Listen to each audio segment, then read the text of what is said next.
Okay, so we are in John chapter 2. So we just finished up with the wedding of Cana.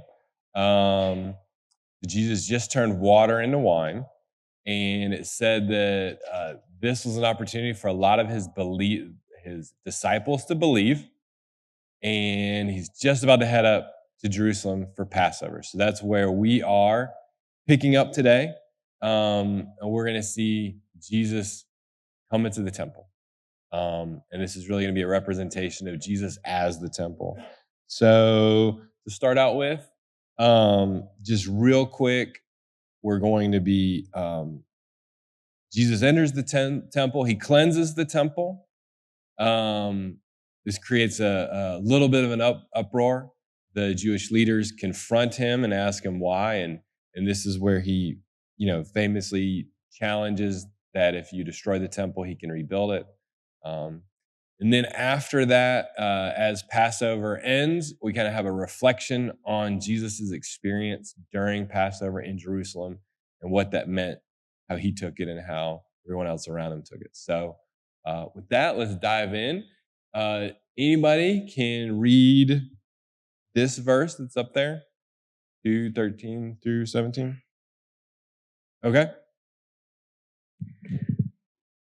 Now the Jewish feast of Passover was near, so Jesus went up to Jerusalem. He found in the temple courts those who were selling oxen and sheep and doves, and the money changers sitting at tables. So he made a whip of cords and drove them all out of the temple courts. With the sheep and the oxen, he scattered the coins of the money changers and overturned their tables. To those who sold the doves, he said, "Take these things away from here. Do not make my Father's house a marketplace." His disciples remembered that it was written, "Zeal for your house will devour me." Okay. I was afraid you were going to whip me while I was reading it. No, I'm not quite going to demonstrate that part of it. So as I was studying this, I was trying to understand what would this have looked like. So we're going to come back to the whip for sure. But Jesus made a whip out of cords. So I'm thinking we do a lot in trail life. We're doing a lot with rope, but we're doing a lot of stuff with paracord, which is like made out of plastic, right? He didn't have anything like that. So it probably looked like this. And where would he get cords like this? Well, there was a lot of animals we already saw. We know about that they were in the temple courts. So animals are probably going to be constrained, held. They might have leashes and stuff like that. So I doubt he came in with a bunch of cords ready to make this whip. Otherwise, why didn't he just come in with the whip? It probably didn't look like an Indiana Jones thing either, But point being, there was definitely cords around. Okay, it's not super uncommon, but he had to go acquire these cords. He had to go make this whip. It was probably something super simple, like a thick handle and a braided end. So just we'll come back to the whip. Obviously, it's a big deal here. But we'll cover a little bit of background. So we're coming into the temple right before Passover. So on the Jewish mindset is Passover. Anybody know what some of the traditions during Passover were? The entire week-long celebration? Anybody know anything that they did? Any traditions?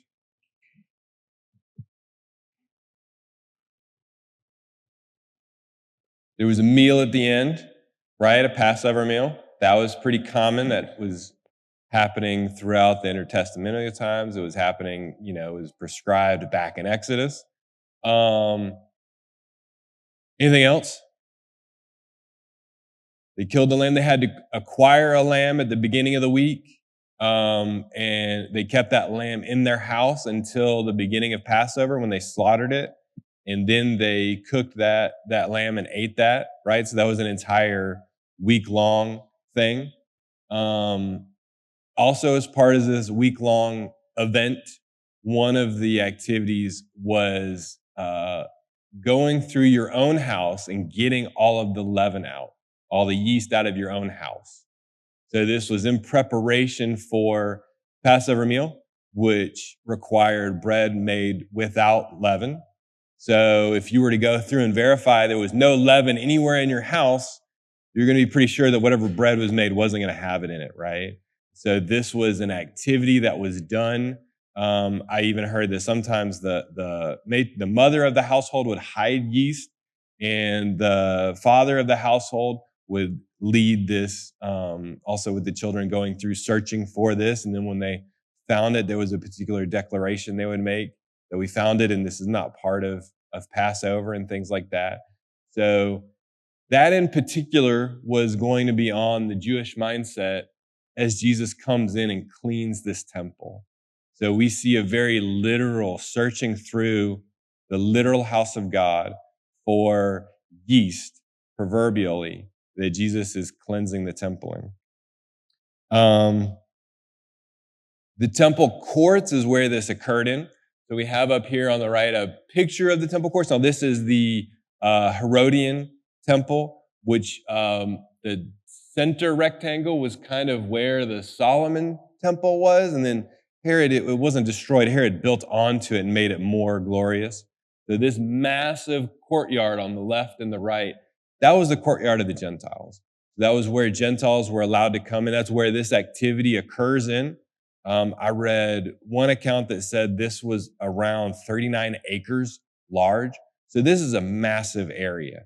So those little dots up there, those are supposed to be people. So it's a huge area that this is occurring in. And this is where Jesus cleans the temple, right? We have sheep and oxen and dove. Those are all things that are required for sacrifices, not necessarily only for Passover, but for all the various sacrifices, optional and mandatory sacrifices that the Jews had to do. Based on your livelihood, the amount of money you had, you would either be able to purchase a ox or a sheep or a dove, and that's what you would then take to the priest. Those had to be ceremonially clean. Back when it was originally instituted, people were able to go find their own unblemished animal in their own herd or flock. Now, with the massive size of Israel and Jerusalem, travelers are typically coming in and wanting to get and purchase those and use money to get those. So we see this need for a marketplace, but it's happening inside the temple court.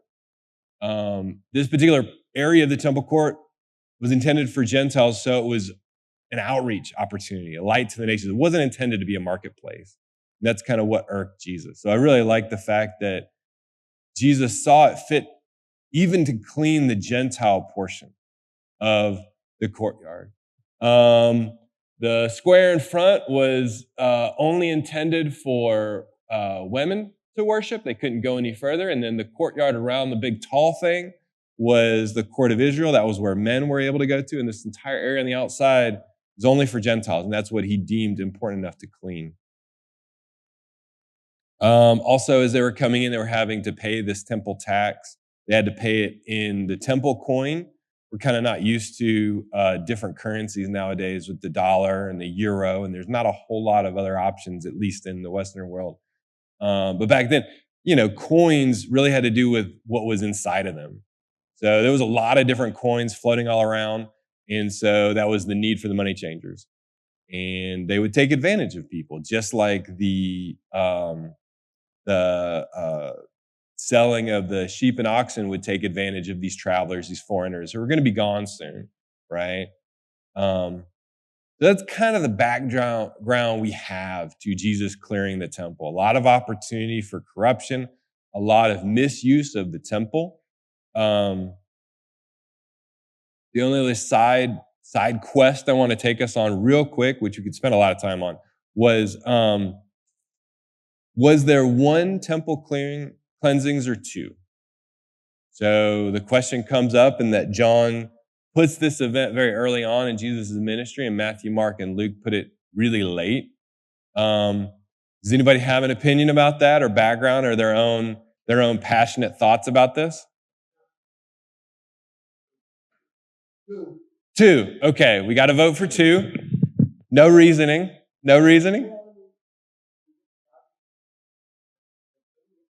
if there's any historical context, this is early in Jesus' ministry, in John. And then the other one is during Holy Week, just shortly before he is crucified. So you're probably 3 years difference, 2.5, 3 years difference in time. So my opinion, 82-year-old opinion is 2. Okay. Anybody else? Anybody for 1? Why? Now you got to ask why. Just because? Doug? 1 or 2? Sorry, I was just seconding Rick's position there. I believe there are 2. And they act like he was talking about as bookends on his ministry. I see it that way. Okay. I mean, I do like the I don't reject the 2, but it could be 1. Could be 1. Because I wonder, because the other Gospels don't talk about him going to Jerusalem at this time, so they may have mentioned that story that week, to fit it in their narrative. Or if it was during the second week and not the earlier, perhaps John is doing it more thematically rather than chronologically. But I don't have a problem with 2. Okay. Okay, me then Doug. I'm going to take Stephen's side. Okay. So 2 verse 2, but because again, there might have been 2 cleansings. I don't know, but I do think we need to keep in mind that John's purpose in writing and how he's using the events is going to be a little different than how Matthew writes and where he puts the events for certain reasons, right? So to back up the view that's like the same event but just placed differently in John's gospel. So we just came off a week, like Jesus' first week of ministry, that's kind of paralleling Genesis week of creation. And if we follow that a little bit, in the week of creation, God creates, everything is good, and then he makes a garden where his presence is, where man dwells with him, right? Here we see Jesus' first week of ministry, where he's like creating something new, and then all of a sudden John gives this temple account where Jesus goes into the temple, clears it, and says, tear this down and I will rebuild it in 3 days. And says he's speaking about his body being the temple. So it's kind of like this. It's like a thematic thing. It might be a defense. That's why there might be only 1 cleansing versus 2. But again, like Stephen said, don't have a problem with there being 2 different ones. Okay. Yep.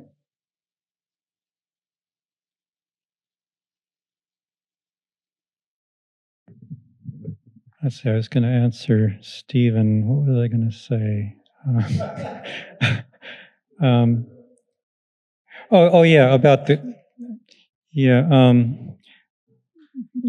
Looking at the chronology, these incidents that John talks about or writes about occurred before most of the apostles, most of the disciples, but particularly the apostles, were chosen.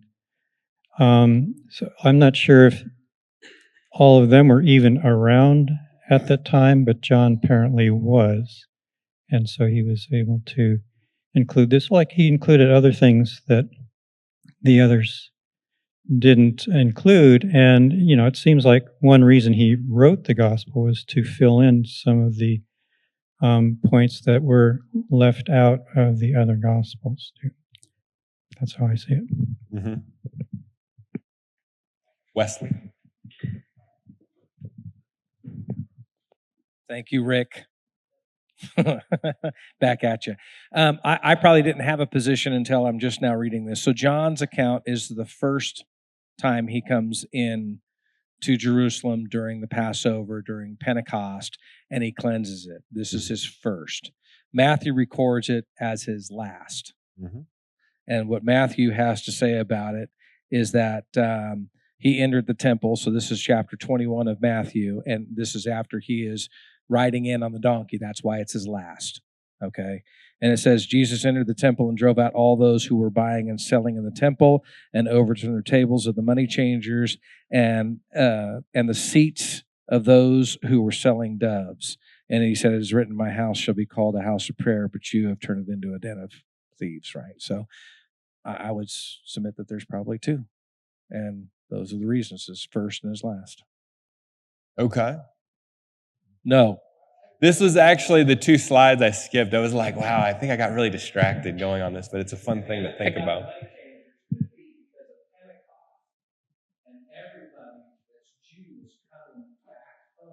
Mm-hmm. They're bringing all this foreign money. Yep. So a good argument for, I may be leaning more to 2 now. You guys kind of changed my mind on this. While one is plausible, I just looked over them real quick, and the accounts in the Synoptic Gospels pretty much align well, right? And then John's does seem a little different, has him, it's more detailed, you know? Mm-hmm. And it just, I mean, I have no trouble thinking, okay, he went there, he drove them out at the beginning of his ministry, you know, he overturned the tables, and then he returns 3 or many years later, and they're still doing it, and he drives them out again. And it's kind of that, his emphasizing to drive them out. So that would lean me towards 2. But I have no problem with 1 if... Oh, don't quit hedging.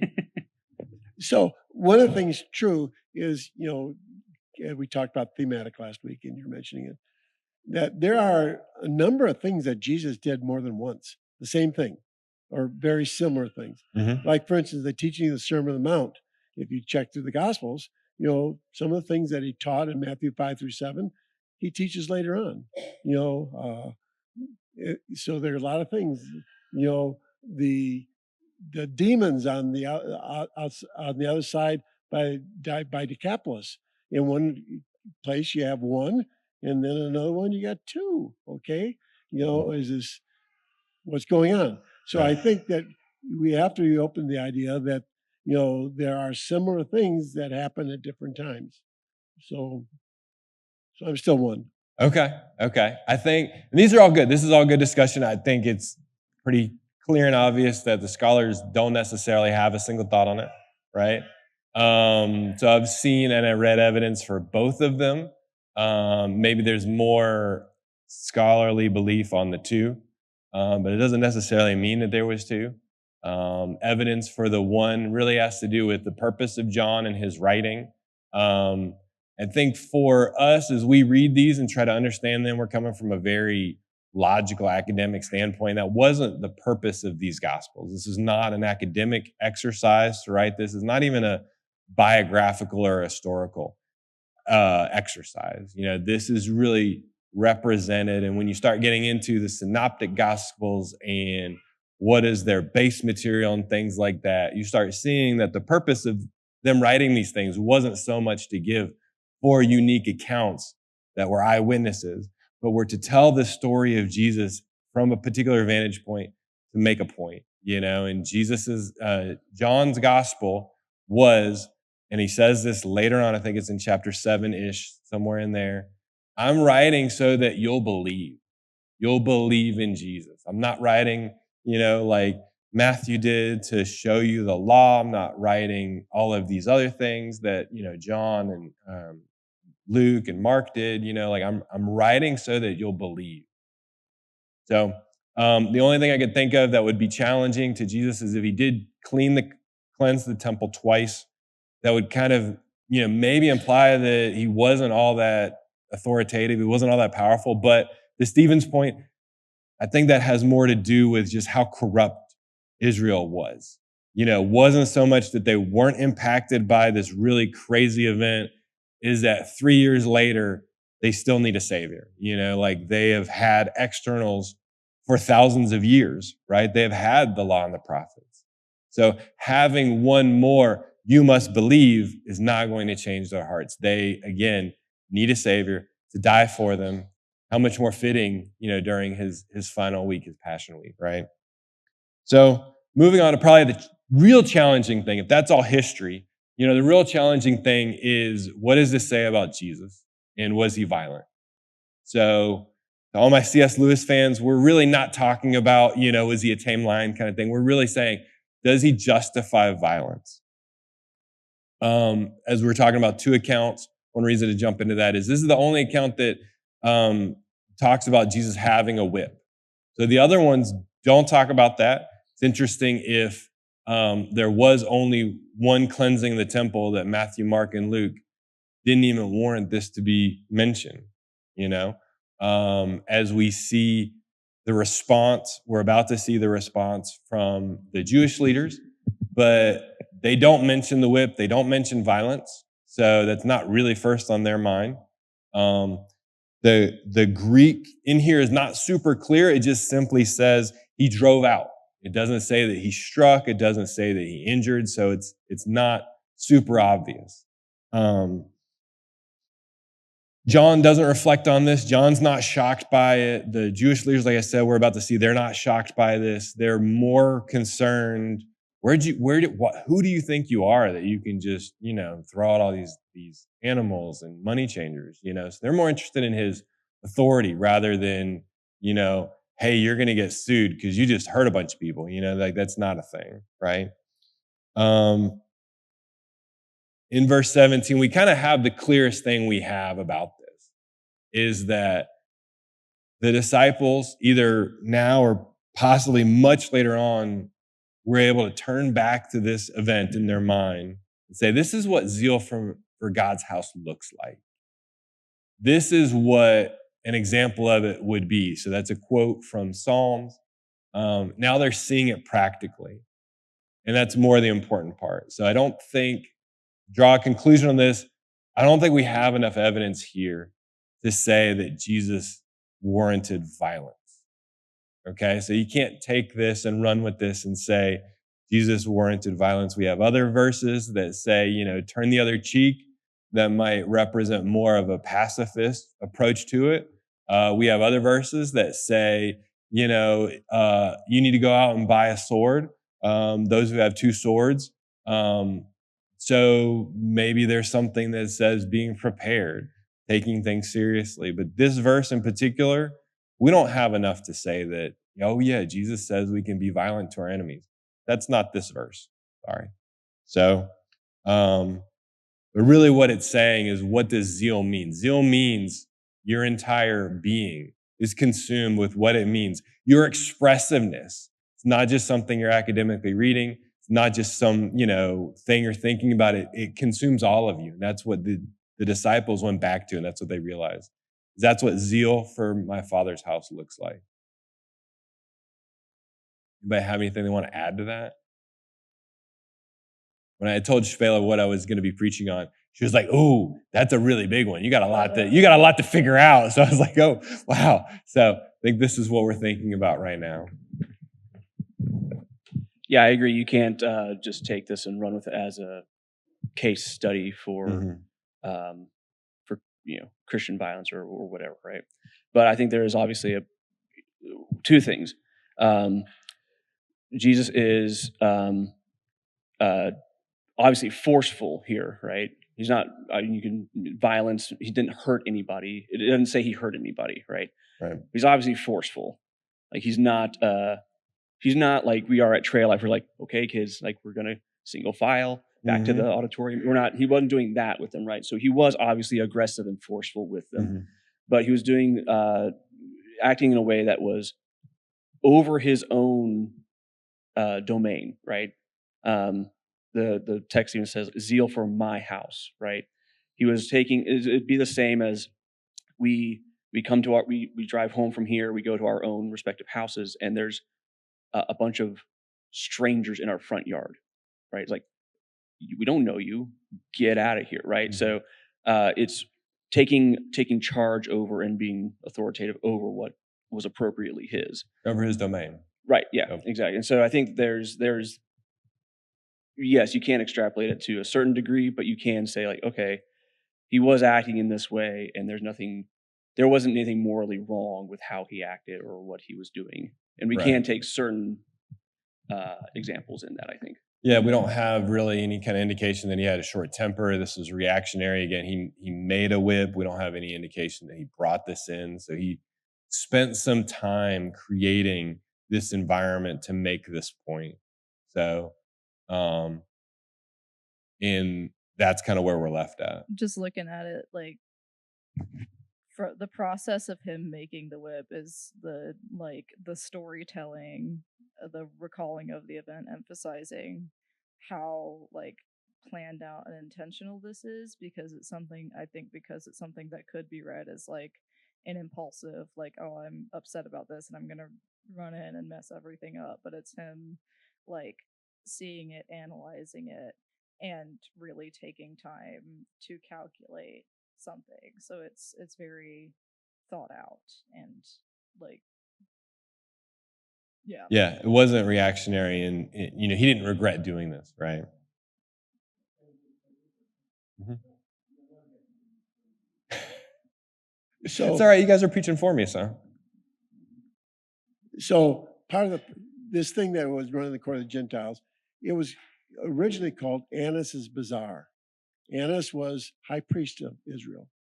And he was so corrupt that the Romans deposed him and put his son-in-law, Caiaphas, in his place. So Caiaphas was his father. And so the first trial, Jesus, they took him before Annas, because he was the power behind all of this. But this thing was so corrupt that even the Romans thought it was corrupt. Pretty bad. But it is kind of interesting. Back in Genesis, we have Israel basically giving the blessings of the prophecies about his sons. And to Judah, he says this. He says, Judah, your brother shall praise you. Your hand shall be on the neck of your enemies. Your father's sons shall bow down to you. Judah is a lion's whelp from the prey, my son. You have gone up. He couches, he lies down as a lion, and as a lion, who dares rouse him up? The scepter shall not depart from Judah. So there is this aspect of rule, but I don't know that it's necessarily this thumping like you're saying, right? He cleansed the temple, but to the point I think we make here, no one was injured, right? It was an anger, right? It was a righteous anger about what was being done throughout the countless generations, countless centuries at this stage of the game, as to how they have taken God's grace and used it as a welcome mat. Right.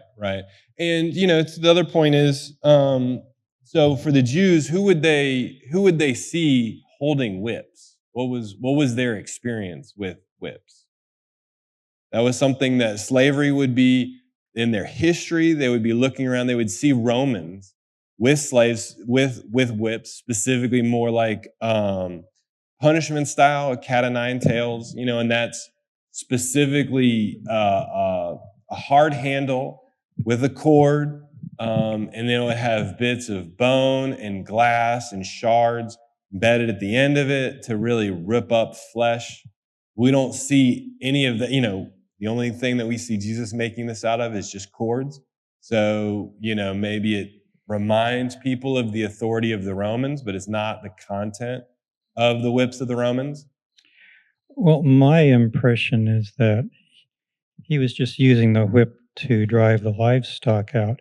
It was the same kind of whip that any cattle herder would use to get his cattle moving, or a donkey, or whatever. It wasn't to hurt them, but just to goad them on. Right. Yeah, I was just making the point that it also could be a symbol of authority, which is kind of what, to Jeremiah's point, taking authority back of the temple. So, very good.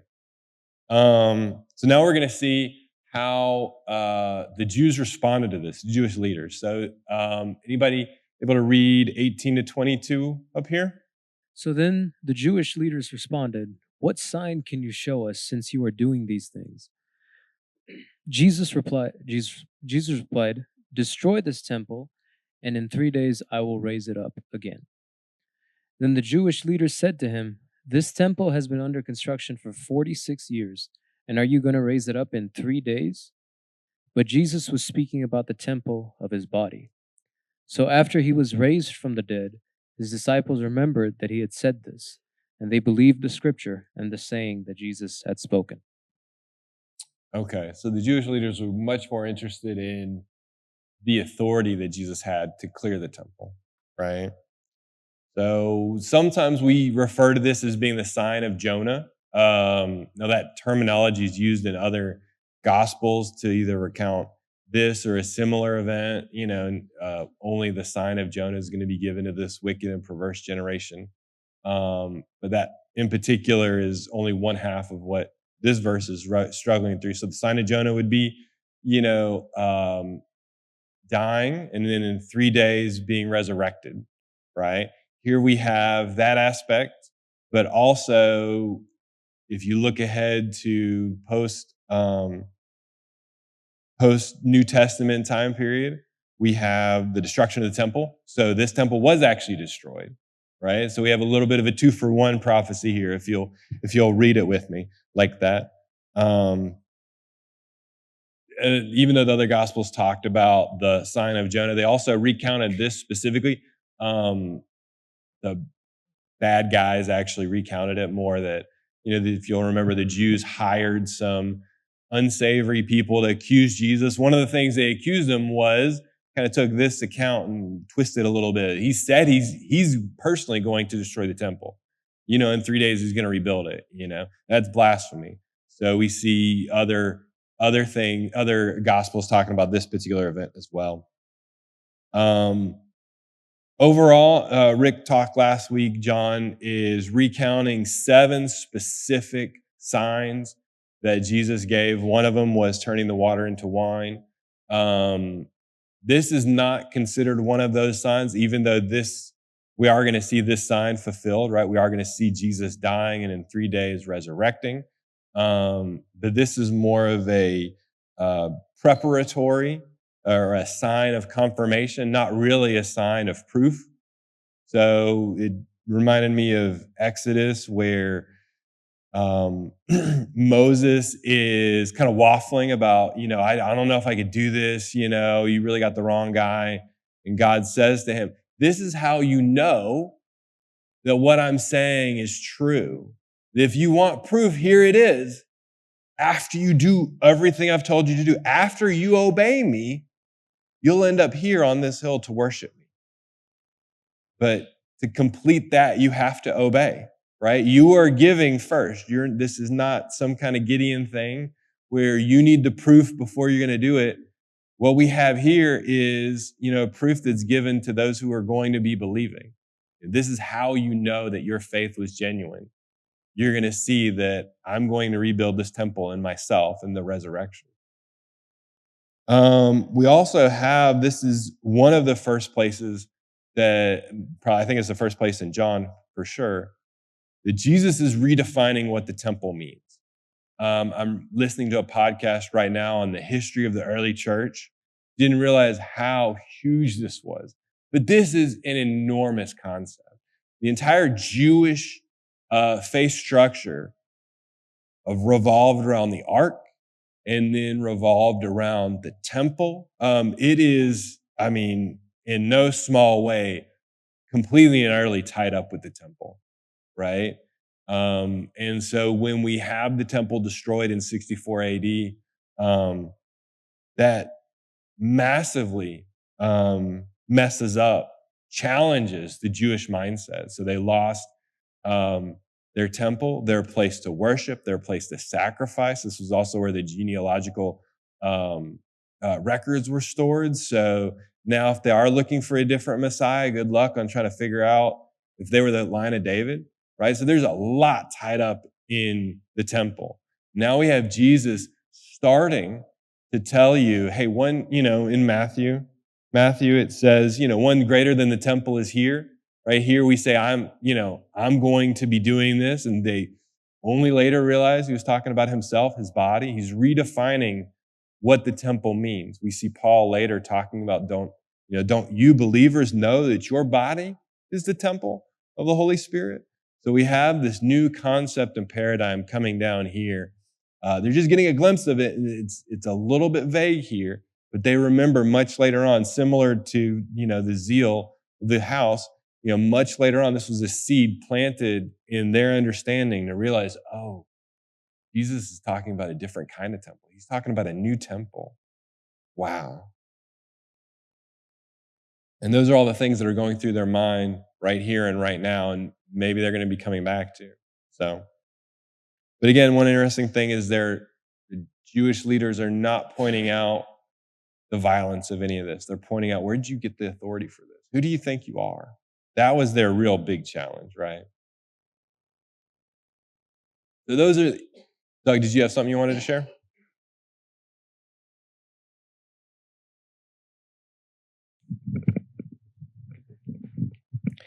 Yeah, I noticed that thing too about Jesus insinuating that he in his person was in effect going to replace their physical temple as the mediation of God's grace in among the people of Judah.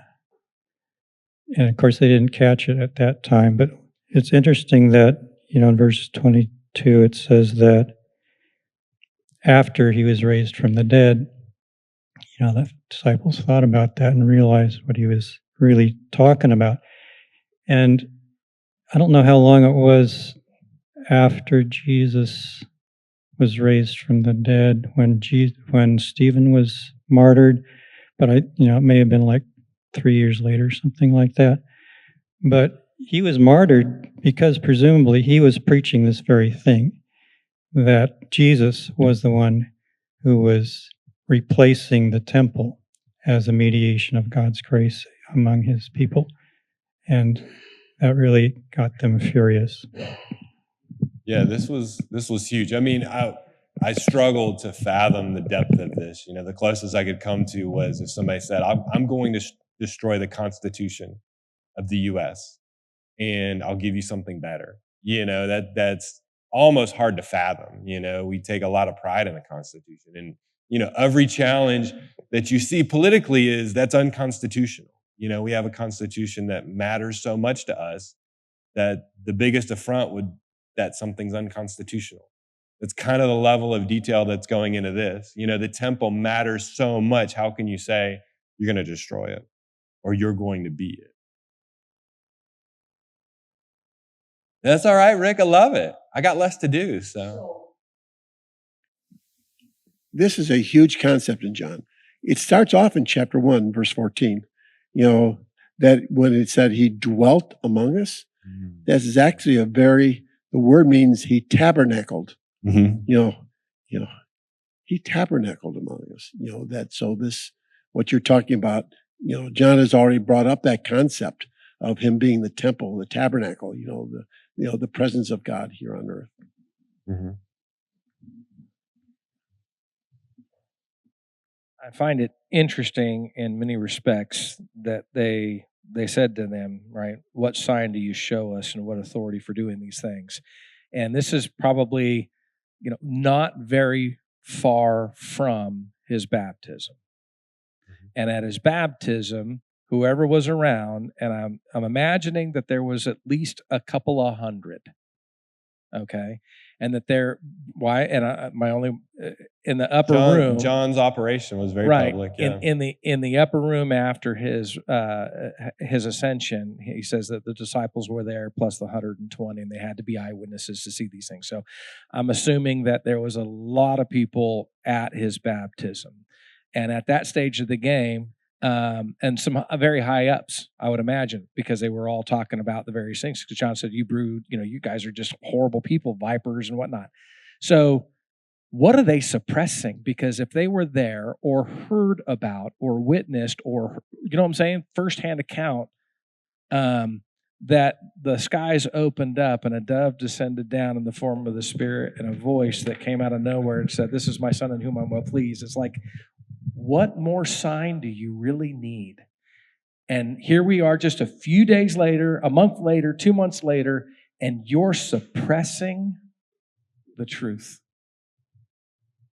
And that's just, again, it still boggles my mind. You know what I'm saying? What sign do you show? It's going to boggle their mind. Yeah.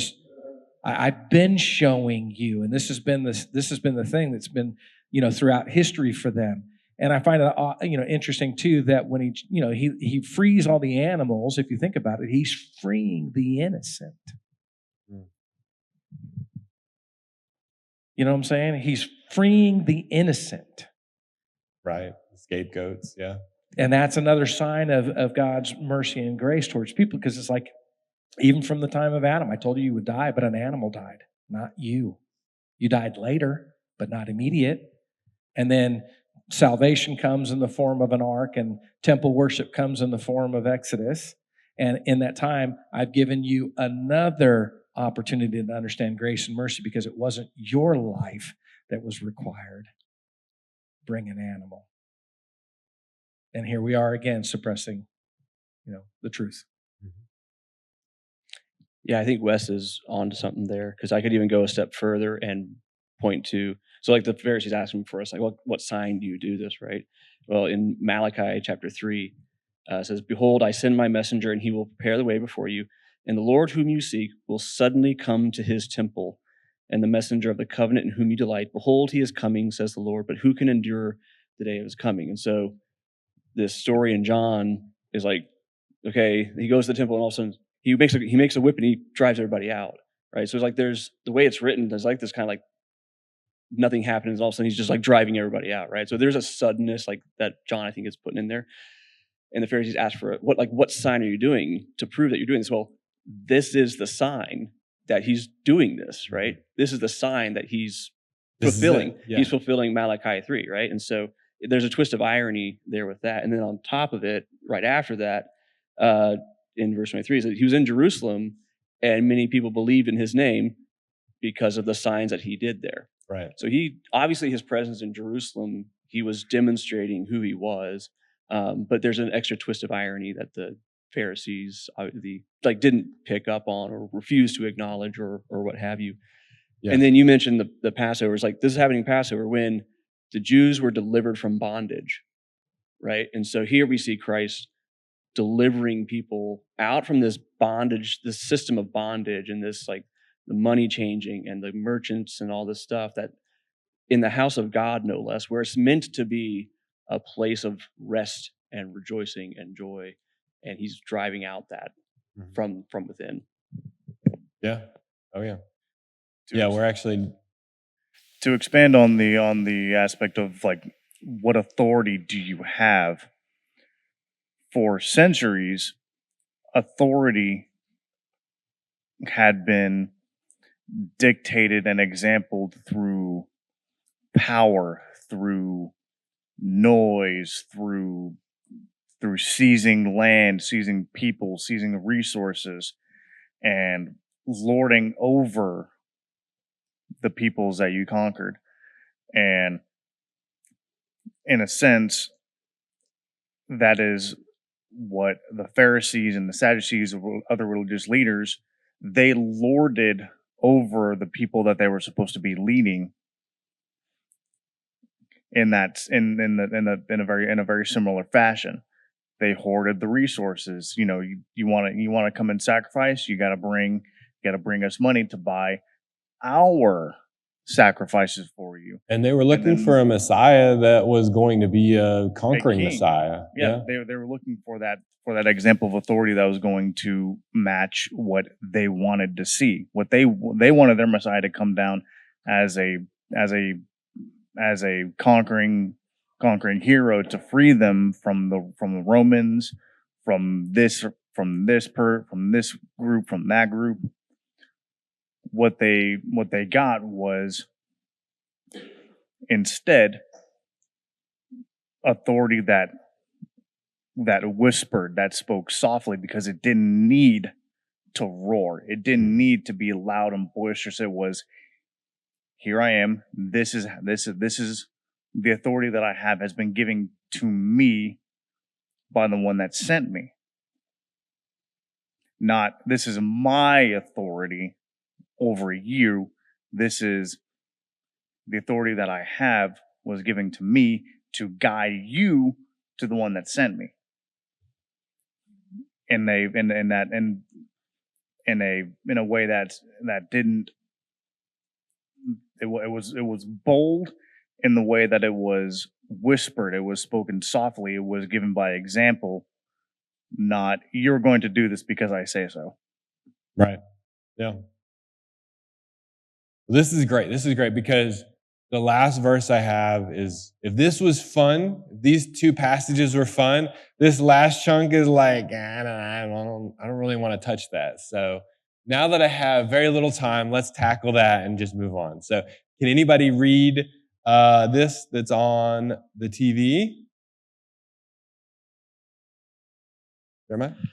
Now, while Jesus was in Jerusalem at the feast of the Passover, many people believed in his name because they saw the miraculous signs he was doing. But Jesus would not entrust himself to them because he knew all people. He did not need anyone to testify about man, for he knew what was in man. Can you read the bonus? Now, a certain man, a Pharisee named Nicodemus, who was a member of the Jewish ruling council, came to Jesus at night and said to him, "Rabbi, we know that you are a teacher who has come from God. For no one could perform the miraculous signs that you do unless God is with him." Thank you. So as I was trying to struggle through this, as I got further and further confused, seemed like this fit more and more in with what we had. So we know that the chapters and the verse numbers, those were added much later just to help people study. Sometimes they don't matter. They don't move the needle much, and they just give you a place to put your bookmark. Other times, if you're not aware of them, they kind of hide something. So we just saw a recount of Passover. We just saw that many people believed due to these miraculous signs, but Jesus didn't entrust himself to them, whatever that means. And now we have somebody, a certain man, who called him rabbi, who testifies that he has miraculous signs, coming to him in the night, not challenging him, but really wanting to know. And I'm not going to steal thunder from next week, but this is a fascinating story, but this is who Nicodemus is. He's one of these people that the end of John 2 just talked about, of the many people that believed, right? So I think we have to take that into account as we try to understand what this means. So anybody want to take a stab at how to pronounce that Greek word? Yeah. Yes. Say it again. Epistuson. Yes. Okay. I was gonna get close. I was something in the ballpark of that. It started with an E. But the Epicure with the number 9. So this is a challenging verse, mostly because Jesus didn't entrust himself to these people. What does that mean? Are they saved? Like, is this a fake belief? What does this mean? So starting to unpack this, we really have to understand what this one word is. So in the Greek, it's the same word that's used in verse 11 back during the wedding. His disciples believed in him due to the water and the wine. Okay, well, the disciples believing, that sounds pretty legit. In this passage, 23, many people believed in him because of the miraculous signs. Okay, well, it's just the miraculous signs. I don't know. Maybe that's fake faith. Maybe that's real faith. And then we see Jesus did not entrust himself. Well, that word is actually the same word as believe. So this word believe could be human belief, like, I'll credit it to you. It could be a faith belief. I believe, I truly believe, right? So there's a bit of parallelism here. And so it's hard to actually say. I've read commentaries that go both ways. I think the reason why the Nicodemus story matters a whole lot is, who here would say, by raise of hands, Nicodemus was a not real believer? Okay, and that complicates matters further. Who thinks Nicodemus, in the end, really did trust in Jesus? I think as you look, you see, I think we see Nicodemus 3 times in John, right? So we see him here as he's about to go talk to Jesus in the night, probably because he doesn't want to get in trouble. We're actually having honest questions. We see later when the officials come back and the Pharisees are like, "Why didn't you arrest him? Did you guys get deceived too?" And they're like, "He just speaks so eloquently. Like, he just doesn't speak like a normal man." Nicodemus speaks up. He's like, don't don't we have rules that say we can't condemn a man before he's heard, guys? And he defends Jesus, and they get really, sparky towards him. Hey, man, are you from Galilee too? Go look the scripture. None of us believe, And then finally we see Nicodemus with Joseph of Arimathea as they want to go get the body of Jesus, which is probably not of interest to the Pharisees who crucified him. The Jews care, the Romans care none for that, right? But actually Nicodemus is carrying 75 pounds of myrrh to anoint his body. So it sure seems like if he wasn't an honest believer, he respected Jesus as a rabbi immensely. I would wager that Nicodemus was of faith. But that's about all we meet of him, so it's hard to make a conclusion about that. But to Wes's point, where in this journey was he at this point? Was he a true believer yet? I don't know. He's asking honest questions. He's probably nurturing a faith. He's coming and saying, we know that you're a real good rabbi because of all the miraculous signs you show, which is what all these people in verse 23 said. Many people believed because of his miraculous signs. So we take that as a starting point, which was probably what the miraculous signs were intended to be, to get our attention. If you ever see something crazy, you see a street performer doing something insane, whether it's, playing violin to an intensity that you rarely see, it's going to grab your attention. Even if you're not somebody that's going to be tipping them or staying forever, you're still enamored, right? And so that's what we see with these miraculous signs. They're going to be grabbing attention, whether or not that's the only thing that your faith is going to be built on, or you're going to be able to follow Jesus and, give up your entire life for him. It's to be determined. We see that maybe as Nicodemus moves on, but this is a starting point. So I don't know that I could make a case that these were necessarily fake believers or that they believed for the wrong reasons. But we do know that Jesus didn't believe in them in the same way, right? So he didn't entrust himself to them. He knew what was in all men. And we see this demonstrated with Nicodemus, right? This is his first time he's getting a personal audience with someone in the Pharisees who might really believe. And you don't see him just bending over backwards to try to impress this guy. He, is almost insulting to him, right? Don't you know the law? I thought you're a teacher, right? So he's not being enamored by the prestige that's coming, by all the power, all the fame, right? He's obviously going to be true to himself, which means he's God, right? He's remaining true to being the divine being, and he's not here for fame. I think that's the only point that John's trying to make here, is that Jesus wasn't under all that. Maybe all these people were enamored by him. He wasn't. He knew what was in man. He was there the day they were made, right? So he knows what's in man. He knows their struggles, and he's not going to give himself to those things. So I don't think it's saying as much about they weren't saved, but more, Jesus is God. He is fully man, but he is fully God. And he's not going to be sucked into all that power struggle stuff. I think it could be as simple as the fact that it's not so much as a salvation or a believe in them. That entrusted application is kind of like at this stage of the game, does he name all 12 disciples who are going to follow him for the next 3 years? They're not all named. So if his ministry is in front of the 12 and then alongside of the rest of the world, are these part of the people who are going around basically saying, hey, man, this is great. What a great party trick. What you got next? What can I be a part of? What can I do, right? And so he's waiting to devote himself in some respects to the 12. This is where all of his effort's going to be poured into.